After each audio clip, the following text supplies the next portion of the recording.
ده في واحد مات في سبيل الكوره دي والعياذ بالله. والله انا يعني حزين عليه والله.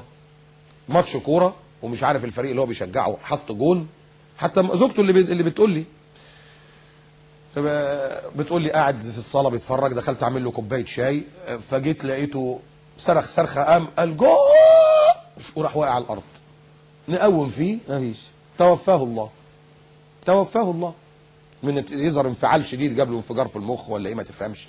طب وايه يعني اللي انت عملته يعني؟ طب يبعث المرء على ما مات عليه. بالله عليك ده يوحس في الاخره قدام الله يقول الناس كلها طالعه للقاء الله عز وجل الحساب، وده تعالى حبيبي مالك في ايه يا اخويا؟ جون ايه يا ابني؟